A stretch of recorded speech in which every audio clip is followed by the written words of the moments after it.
Hello. നമ്മൾ ഇന്നൊരു baptism സെറമണിക്ക് പോയിട്ടോ. അത് വളരെ സ്പെഷ്യൽ ആയിട്ടുള്ള ഒരു ഫംഗ്ഷൻ ആയിരുന്നു. അവരുടെ ഫാമിലിയിൽ അവർക്ക് നാലാമതായിട്ട് ഉണ്ടായ ഒരു ഭാവിയാണത്. അതും ഫാമിലിയിൽ എല്ലാം ആൺകുട്ടികളാണ്. 3 ആൺകുട്ടികൾക്ക് ശേഷം ഉണ്ടായ ഒരു കുട്ടിയാണ്. കണ്ട, 3 ഏട്ടന്മാർ.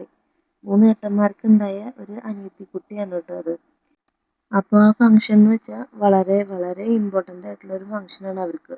അവർക്കെന്ന് മാത്രമല്ല, നമുക്കും വളരെ ഒരു സ്പെഷ്യൽ ആയിട്ടുള്ള ഒരു ഫംഗ്ഷനാണത്. അവരുടെ ഈ സന്തോഷം പങ്കിടാൻ വേണ്ടിയിട്ട് അവർ നാട്ടിലുള്ള ഒട്ടുമിക്ക ആൾക്കാരിനെ ക്ഷണിച്ചിട്ടുണ്ടായിരുന്നു കേട്ടോ. അത്രയ്ക്കും ഗ്രാൻഡ് ആയിട്ടാണ് അവർ പരിപാടി നടത്തിയത്. ഗോറില്ലയും ബാൻഡൊക്കെ ഉണ്ടായിരുന്നു കുട്ടികളെ എൻ്റർടൈൻ ചെയ്യാൻ വേണ്ടിയിട്ട്. അപ്പോൾ നമ്മൾ അവിടെ ചെന്നു. അപ്പോൾ അവിടെ നല്ല തിരക്കായിരുന്നു. നമ്മൾ കുട്ടിക്ക് ഗിഫ്റ്റൊക്കെ വാങ്ങിച്ചിട്ടുണ്ടായിരുന്നു. അപ്പോൾ നമ്മൾ ഗിഫ്റ്റൊക്കെ കൊണ്ട് കൊടുത്ത് ഫോട്ടോസൊക്കെ എടുത്തു. അവിടുന്ന് നേരെ നമ്മൾ ഫുഡ് കഴിക്കാൻ പോയപ്പോൾ നമ്മുടെ വീടിൻ്റെ അടുത്തുള്ള ചേച്ചിമാരൊക്കെ ഉണ്ടായിരുന്നു കേട്ടോ.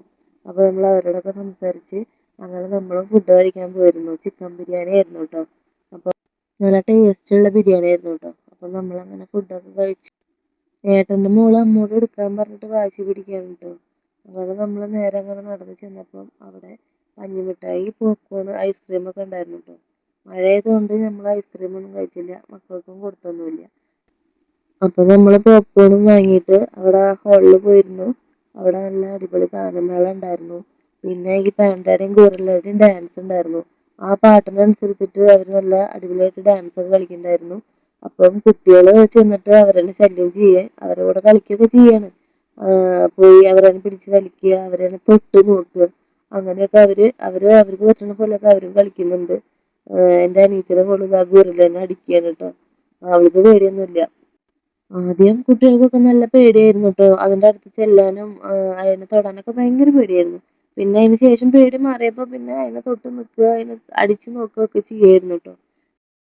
3 ആൺകുട്ടികൾക്ക് ശേഷം നാലാമതുണ്ടായ പെൺകുട്ടി ആയതുകൊണ്ട് തന്നെ ഈ കുട്ടികളുടെ അച്ഛൻ അമ്മയ്ക്ക് ഓഫർ ചെയ്തിട്ടുണ്ടായിരുന്നത്, അതായത് പെൺകുട്ടീനെ പ്രസവിക്കുകയാണെങ്കിൽ ഓഫർ ചെയ്തിട്ടുണ്ടായിരുന്നത് ഒരു 10 പവന്റെ മാലയായിരുന്നു കേട്ടോ. പെൺകുട്ടി ഉണ്ടായതിനു ശേഷം ആളത് പിറ്റത്തെ ദിവസം തന്നെ അത് പാലിക്കുകയും ചെയ്തു. 10 പവന്റെ മാലയാണ് കേട്ടോ ആ കുട്ടിയുടെ അമ്മയ്ക്ക് അച്ഛൻ എടുത്തു കൊടുത്തത്. കാരണം അവർക്ക് അത്രയേറെ സന്തോഷമായിരുന്നു. അവരുടെ ഫ്രണ്ട്സും റിലേറ്റീവ്സും ഒക്കെ ആയിട്ട് ഒരുപാട് ആൾക്കാർ വന്നിട്ടുണ്ടായിരുന്നു കേട്ടോ. തമിഴ്നാട്ടിൽ നിന്ന് ഒരുപാട് ആൾക്കാർ വന്നിട്ടുണ്ടായിരുന്നു. അവരുടെ റിലേറ്റീവ്സ് ഒരുപാട് പേര് തമിഴ്നാട്ടിലുണ്ട് കേട്ടോ. അങ്ങനെ കുറേ പേര് തമിഴ്നാട്ടിൽ നിന്നും ഉണ്ടായിരുന്നു. അവരൊക്കെ ഈ പരിപാടി വളരെയധികം എൻജോയ് ചെയ്തു കേട്ടോ. ഈ ഗോറില്ലയുടെയും പാൻഡയുടെയും ഡാൻസ് ഒരു രക്ഷയുണ്ടായിരുന്നില്ല കേട്ടോ. അവർ പാട്ടിനനുസരിച്ചിട്ടാണ് സ്റ്റെപ്പുകൾ ഇട്ടിട്ടുണ്ടായിരുന്നത്. കുട്ടികളായാലും വലിയവരായാലും അത് ഒരുപാട് എൻജോയ് ചെയ്യുന്നുണ്ടായിരുന്നു കേട്ടോ. അതുപോലെ തന്നെ ആ ഫംഗ്ഷനിൽ എടുത്തു പറയേണ്ട ഒന്ന് ഗാനമേളയായിരുന്നു കേട്ടോ. അവർ 2 പേരെ ഉണ്ടായിരുന്നുള്ളൂ. എങ്കിൽ കൂടി ആ പരിപാടി അവർ ആർക്കും ഒരു മടുപ്പും ഇല്ലാണ്ട് വളരെയധികം എൻ്റർടൈൻ ചെയ്തു. എനിക്ക് വളരെ ഇഷ്ടമായി അവരുടെ പാട്ടെല്ലാതും.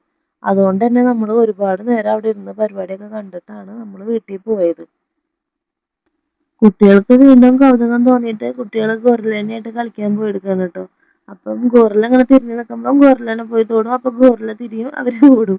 അവർക്ക് ചെറുതായിട്ട് പേടിയുണ്ട്, പക്ഷെ എന്നാലും അവർ പോയിട്ട് തൊടും, അടിക്കും, കളിക്കുകയൊക്കെ ചെയ്യുകയാണ്. പക്ഷെ നമ്മുടെ പാൻഡ ഇതൊന്നും ശ്രദ്ധിക്കുന്നില്ല. അവിടെ പാട്ട് പാടുന്നുണ്ടല്ലോ, അപ്പോൾ ആ പാട്ടിനനുസരിച്ചിട്ട് പാൻഡ നല്ല ഡാൻസാണ്. അങ്ങനെ ഇത്ര നേരം മൈൻഡ് ചെയ്യാതിരുന്ന പാൻഡ ഇങ്ങനെ നടന്നു വരുമ്പോൾ അവരൊക്കെ ഓടിയിട്ടോ. അപ്പോൾ പാൻഡ നടന്നു വരുന്ന കണ്ടപ്പോൾ എന്തിനാണാവോ എന്ന് വിചാരിച്ചു ഞാൻ. പക്ഷെ പാൻഡ എന്താ ചെയ്തതെന്നറിയോ, അവിടെ കിടന്നു. അപ്പോൾ കുട്ടികളൊക്കെ അതാ ഓടി. അവരുടെ അടുത്ത് ഇങ്ങനെ കിടന്നപ്പോൾ അവരതാ ഓടി. അപ്പം ഞാൻ വിചാരിച്ചു പാൻഡ എന്താ ഇങ്ങനെ കിടക്കണെന്ന്. പക്ഷെ മൂപ്പരാൾ അപ്പം തന്നെ എണീറ്റു കേട്ടോ. വീണ്ടും ഒരുപാട് ആൾക്കാർ വരുന്നുണ്ടായിരുന്നു കേട്ടോ. അങ്ങനെ വന്നിട്ട് അവർ ഫോട്ടോസൊക്കെ എടുത്തിട്ട് അവരങ്ങനെ ഫുഡ് കഴിക്കാനൊക്കെ പോയിട്ടോ. പിന്നെ ഈ ഫംഗ്ഷൻ അവസാനിക്കാനായപ്പം എല്ലാവരും എണീറ്റ് നല്ല ഡാൻസ് ആയിരുന്നു കേട്ടോ. തമിഴ്നാട്ടിൽ നിന്ന് ഒരുപാട് അവരുടെ റിലേറ്റീവ്സ് വന്നിട്ടുണ്ടായിരുന്നു. അവരായിരുന്നു കേട്ടോ കൂടുതൽ എൻജോയ് ചെയ്തത് നമ്മുടെ ഈ ഫംഗ്ഷൻ. അപ്പം അങ്ങനെ നമ്മുടെ ഈ വ്ളോഗ് ഇത്രയേ ഉള്ളൂ. എല്ലാവർക്കും ഇഷ്ടപ്പെട്ട എല്ലാവരും സപ്പോർട്ട് ചെയ്യാം. ഓക്കേ.